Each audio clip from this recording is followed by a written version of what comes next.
I'm Bruce Bauer, and I'm the founder and CEO of Swytchback. We basically what we've done is developed an insights platform that is very design oriented. We started as a collaboration with Stanford University's design school. My co-founder, Cole Patterson, is a graduate of the program. And really the idea was to take what are called human-centered design principles and apply them to the research industry, the insights industry. You know, what that means for respondents is we create highly visual, engaging, gesture-based, mobile-first experiences, which means that they are deeply engaged and actually having fun when they take this. And Katie's going to talk about why that's important. And what it means for our clients is we're able to get better data faster and more accurate because we just have a higher level of engagement. Again, Kate can talk about, you know, the level of insights that we can collect and the speed with which we can do it. And part of that is because we have a mobile first approach. But we also, you know, even though we are a Silicon Valley kind of software insights platform, we also offer a full suite of research services. Obviously, those are optimized to working with our platform and taking advantage of some of the capabilities that we have uniquely. We have a great team of both professional researchers, analysts, statisticians, reporters. Katie has taken advantage of all that, as many of our clients do. We did design it as a self-serve platform, and lots of people use it that way. But you know, we also have a great team that's able to work with our clients and really drive a lot of client success. So with that, Katie, why don't I turn it over to you and you can introduce yourself. Sure. Thanks, Bruce. I'm Katie Tammany. I'm the Chief Marketing Officer for Monrovia Nursery Company. We are the largest grower of landscaping plants in the U.S., growing over 4,000 varieties of plants, trees, shrubs, perennials, edibles, anything you can imagine in your garden. And we sell our plants through independent garden centers and Lowe's. And we do some online as well, not direct to consumer yet, but for pickup at garden centers. We're a company that's been around 100 years, and we're really known for the quality of our plants and our craftsmanship that we bring to our plants. And my background, before I came into the world of horticulture, I spent decades in publishing and in other lifestyle industries, in the food industry and in travel. And I've always been interested in insight-driven marketing. You know, it's how I work, because I really, usually, frankly, I've worked at places that, we don't have a bottomless pit of dollars to spend in marketing. And so we really want to be efficient with our marketing. So I think, collecting insights has always been important, but I will say that what I have found with the Swytchback tool is something that no other research that we were doing was quite delivering. And I started using it about 2 years ago when I came back to Monrovia. I had been away for a while. And one of the first things that I thought about was having a mobile tool that was really visual would be perfect for us, because gardening and the selling of plants, it's so visual. It's primarily people are drawn to purchase plants because they look beautiful. And so if we could have a research tool that really capitalized on that would really help us. Well, it was a very fortuitous introduction. We actually, I think, board member Monrovia is also an advisor to us, a close friend. Both Katie and I, if Steve Siebold is watching, shout out to Steve. Sure. So why, the title of this is, how to drive product marketing strategy through consumer insights. And, we want to drill down into the specifics of that. But Katie, maybe we can start kind of at the top and how you think about product marketing strategy and then, sort of broadly, and then how insights plays into that more tactically. Sure. Yeah. Well, in the live goods space, which is what where I am, plants take a long time to develop. We work with breeders for years before we bring plants to market. And so being able to forecast and kind of see what might be emerging in terms of future consumer demand is very important, but also being able to capitalize in the moment is critical, because it will have taken years for us to grow the plants. We've got them in stock. We've got to get them out the door. So we do both things, long-term and short-term.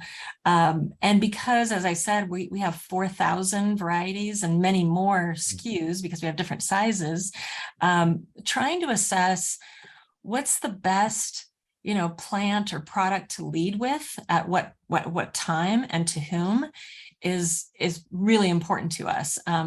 We can't market all of our plants the same to the same degree. So part of what we're doing is seeing what plants kind of are connecting with other needs that consumers have. And I'll talk a bit about that and give an example of how we've utilized that to drive product development, how to get some plants in market faster than we may have originally thought of, to meet that consumer demand that we learned about through insights. Yeah, that's great. And I think one of the things that as we've been working together, what's been interesting and fun is that we really gotten to know the business, because you've been taking us into all these different elements, all the way from the very beginning, sort of conceptualization as to what type of plant, all the way kind of through the development process, into the marketing process, ultimately into naming, into packaging. And then one of the other kind of really interesting things that you've been doing, and we've done with some other clients, is using us as a basis to help your conversations with your distribution partners. And maybe you could talk a little bit about that. Sure. Yeah. As I mentioned, we sell our plants through independent garden centers and through Lowe's, and understanding the customer journey, and the connection with our retail partners is critical. And let me just give an example of Sure. that has been, phenomenally effective. Let's see. Okay, I'm going to share my screen. So I'm going to skip actually ahead to, we tested on the left-hand side here is an example of what one of the visual pieces might look like in a Swidget. We should say a Swidget is, we're so used to the vernacular now. Right. A Swidget is what we call our version of a survey. So it's a Swytchback survey. So Swidget. Thank you. So a Swidget. That's what would appear on the screen. And we tested 10 collection ideas. We asked people in various ways if they would be interested in purchasing, a long blooming collection, a pollinator collection, a kid-friendly collection. We came up with 10 ideas. And then we showed 3 plants that would go in that collection.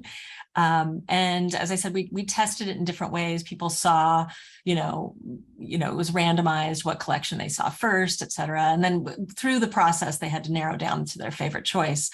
But what we were able to do with the results, we saw that the pollinator collection idea out of these 10 themes was the runaway hit. 85% of the people that we delivered this to, and this went out to both our CRM and the open market, which is another thing I think it's important to talk about. And we saw a tremendous lift. I mean, that, so many people were passionate about having a pollinator oriented garden, whether that's a container in the landscape. And we could also see open-ended responses too in their selection. So we could find out why they chose the pollinator collection, any kind of pain points or concerns they had. And what that has led us to is not just growing more pollinator perennials and having those available from, spring all the way through summer, because we learned that people wanted it during that, sort of the longer than the typical season. But it also gave us, I think, a valuable insight to share with our retail partners. So we took that concept and we created a giveaway program with independent garden centers, where during National Pollinator Month, they could enter, a contest to win a free pollinator plant by enrolling actually in our retail partners email program. So the retail partner got engagement and connection with a customer of ours that maybe they didn't have before. Right. And, so this kind of community building around pollinators was one thing that we did with our retail partners. And then the other takeaway from this idea was that we created a content program all around pollinators and the backyard habitat that includes hummingbirds and birds and, not just bees, because again, that came from the open responses that we got from the survey. So this has been like the gift that keeps on giving. We have used this data in so many ways, both to drive product development, retail partnership, and branded content. So just, tremendously beneficial. That's great. And I should just to for people who haven't seen our format, and I think Maggie is going to post a link to a YouTube video that shows someone actually engaged with our format of survey. Don't look now while we're talking, but everybody should take a look, because sort of like a picture says 1,000 words. But basically, imagine these images being served up on a phone typically, and it's almost like flipping through a deck of cards. Very visual experience, combining visual imagery with particular stimuli, and then answer kind of options, which can be sort of binary yes or no. Do I like it? Scalar, how much I do. And then one thing that we do extensively, and Katie alluded to it, is we also have a free text mechanism. So, in particular, after someone's voted, we really want to know, well, why did you vote that way? So Katie, maybe you can talk about and maybe even show some of the type of free response data you're able to develop. Sure. Yeah. So one of the first swidgets that we did, one of the first surveys we did with, let's see, as I said, the CRM group, actually, we were testing out messaging and trying to figure out sort of what was most important to our CRM group. And so we were showing them a variety of ads, basically digital ads, and getting them to respond to which taglines were most important to them. So we sent this out to a CRM that's about 100,000 deep. And what really surprised me is we got about 8,000 responses, highly engaged. And from that group, we got 5,000 open-ended responses. Amazing. And some of these were really long, and actually you could look up the responses by longest. You could actually also segment them. Like if I wanted to know what did women think, what did men think, what did people in this region think, it's very easy to go into the back end and slice the data that way and look at responses that way. But what's interesting to me is that we got a lot of detail that we weren't even, asking for. I think oftentimes in research, it's all about what you ask and how you ask it. But when you have an open-ended channel that people are interested in participating in, it's just a treasure. So we got 5,000 responses. And one of the things that that we do with something that's, this volume of insights is we'll go through and look at patterns in the way that people are talking about our plants or what their pain points are.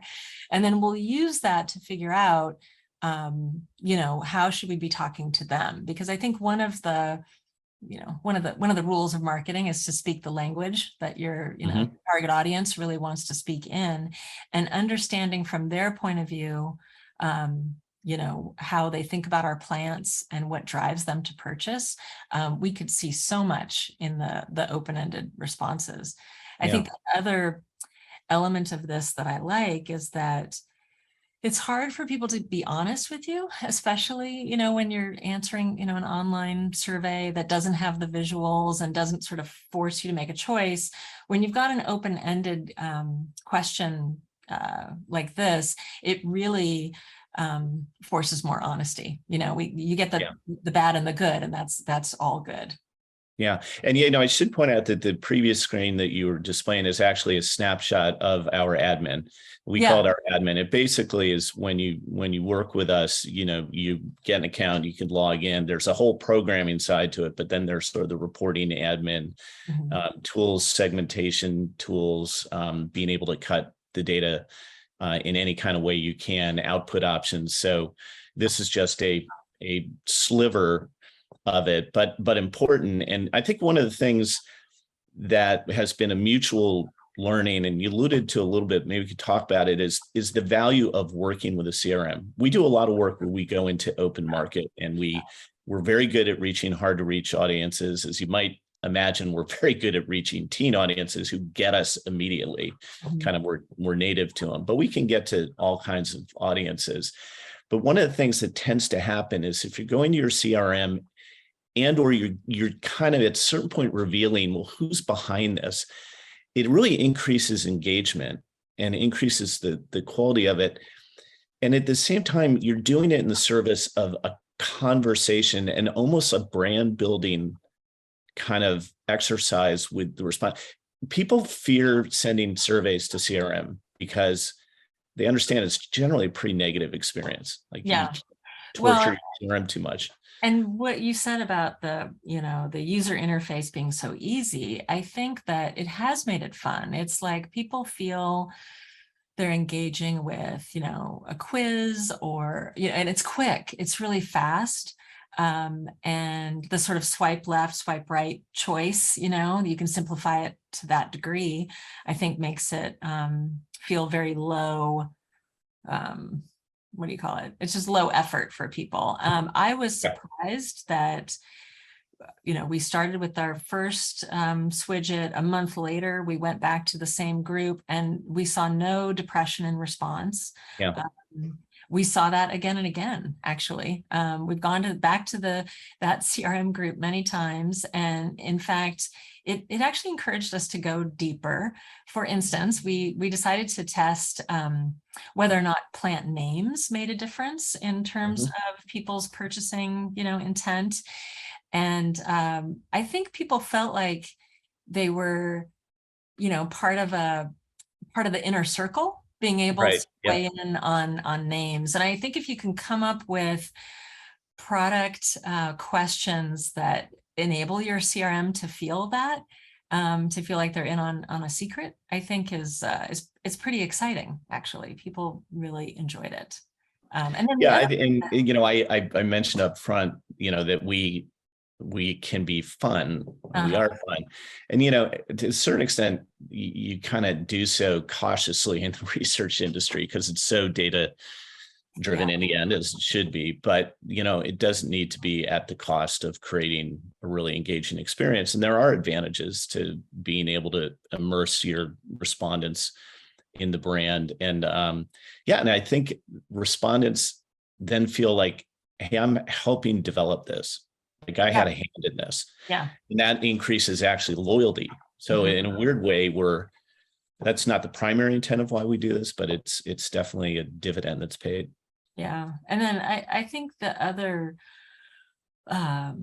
points that I would make is it's been helpful actually to test something with our CRM and then to do the same Swidget sort of with the open market, if you will, to see where there are alignments, you know, that's great, but also to see where there are differences.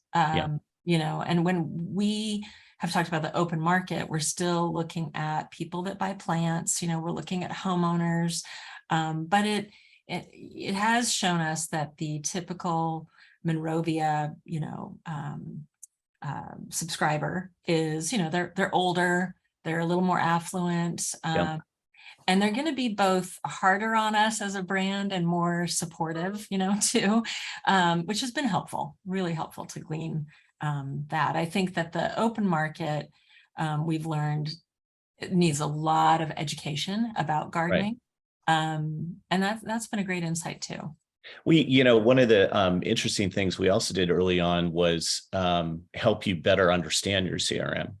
So I actually went out and, I think you use HubSpot as kind of your marketing kind Yeah. of consolidation tool, Yeah. which we did an integration with, so that you could go out and ask questions of your CRM, and not just the obvious, like, age and gender ones, really get into preference data, um, all of which would roll up into HubSpot, and then gives you a bit of a roadmap as to how to market to those people on a more personalized basis. Absolutely. Actually, we had developed personas, and we had a battery of statements, I think like 10, maybe 15 statements that we used to bucket people into these personas. And what we learned actually through what we did with you is that we had a lot more of what we call the whole earth gardener in our Yeah. CRM, people really interested in growing organic, in thinking about soil health, in growing edible plants and pollinator plants, that we had many more of those in our CRM than we realized. So Yeah. that was fantastic, and also helped reinforce this initiative to grow more pollinator plants, market more plants as pollinator perennials. Yeah. The first example that I showed. Yeah. No, that's great. And with some of our other clients, a lot of people do segmentation analysis around their customer base. Want to, who are my target segments? What do I call them? How do I define them? One of the interesting things we've been able to do, usually those segmentations they're expensive studies. Once you have them, it's great having it, but then the issue is, okay, practically, what do we do with this? So one of the things that we've been able to do is actually embed the segmentation typing tool within our survey. Again, because it's so quick and easy to get that information, that it just takes us a short amount of time to if you did it in a different format, it might take 10 or 12 minutes to get that information. We're collecting it in 2 minutes.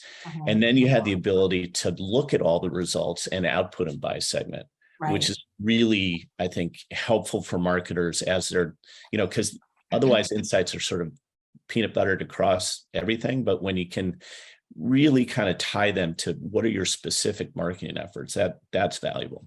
Yeah. And I think that the back end, of the tool, what I said about our ability to go in and analyze data in lots of different ways quickly, has been tremendously valuable, both also for me to communicate internally, to get buy-in on some initiatives and ideas very quickly, without having to wait until somebody else can analyze all that data for you. It's a pretty easy format.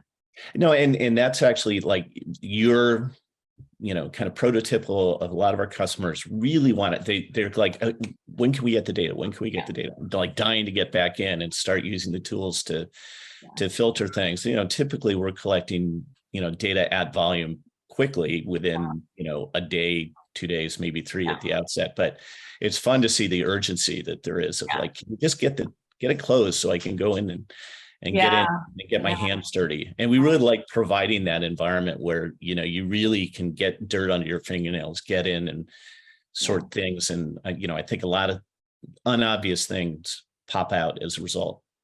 And, things that, like we had a hypothesis that, for instance, we tested a subscription concept. Would people be interested in subscribing to, let's say you get a quarterly assortment of plants from Monrovia?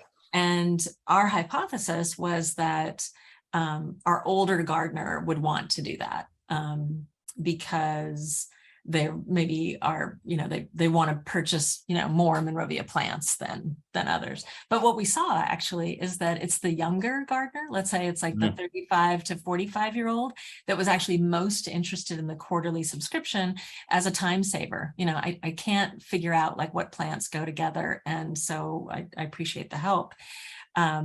They were much more likely to go for the subscription option than the older gardener. And that just really was like, wow.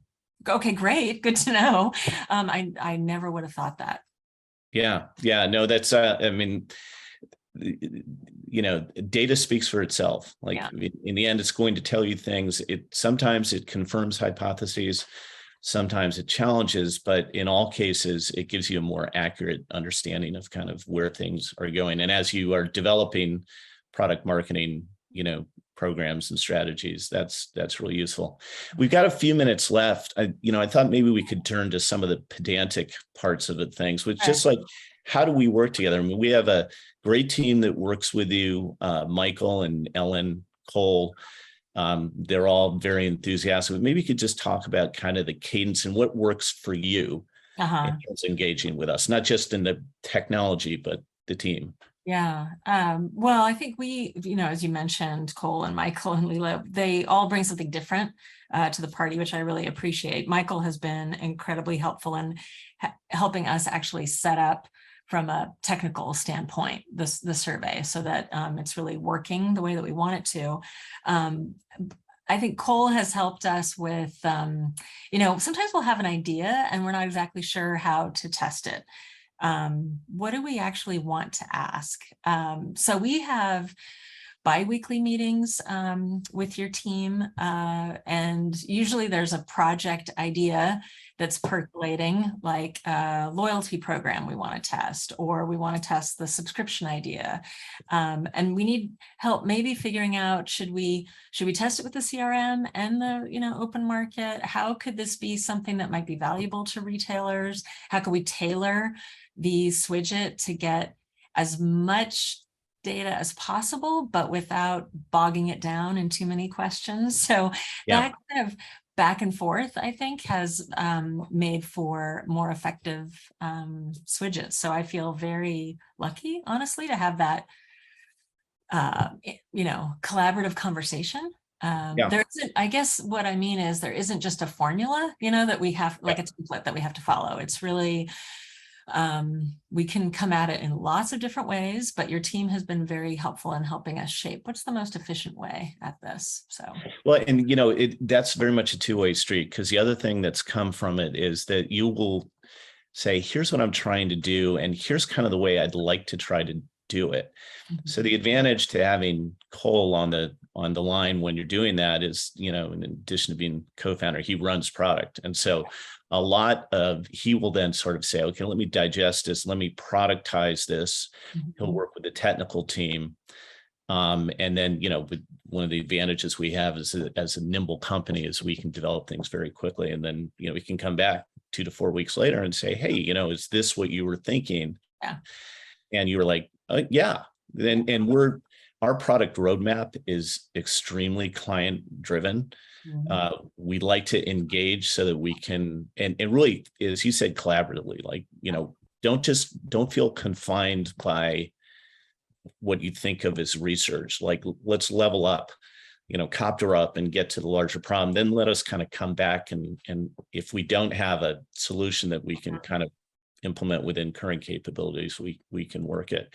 The other thing we have is our creative team, led by Aaron, is very clever at sort of being able, because we're mobile first, we do have to deal with small screens. And so, being able to say, how do you create that immersive experience where you're, you can take it on any device, but most people are taking on the phone. So how do you do that? So, there's a lot of good solutioning around that. Yeah. And I'd say that's been, honestly, one of our challenges with some of our ideas, is how do we get it to the small screen? But, the thing too that I've learned is it forces you to simplify, which you should do anyway, anytime you're communicating. So it's been, a challenge, but a good one to really think creatively. Yeah, we always, with all our clients, we are kind of a bearer about length. There's kind of, in the research industry, people like, I've got someone on the line, I need to ask them every single question I can possibly think of. And it ends up being a 20-minute, torture session, and frankly, the quality of the data degrades. After the first few minutes. So we're always very eager to confine it. It also plays into the way that, we really like to be a partner where we're an iteration machine and an idea machine, so that everything builds on itself. So you develop some insights, which inevitably lead to, okay, well, I have a second set of questions on this. So we really want to be nimble and quick and agile and to support it. I think a little one advantage we have from coming from kind of a Silicon Valley background is I guess it's no longer, you don't want to move fast and break things. I think that's sort of been, I think, marred in the public image, but we do like to be nimble, quick, and agile. Yeah, I think that what you said about being an idea machine, that's the sensibility that we want to bring to our retail partners. And having insights, that having the data that we can bring to them, that informs suggestions that we're making, for merchandising, in-store events. And even if 80% of the time they want to go in a different direction, Yeah. at least we're giving them ideas constantly that are well founded on data. So that feels really good to us as well.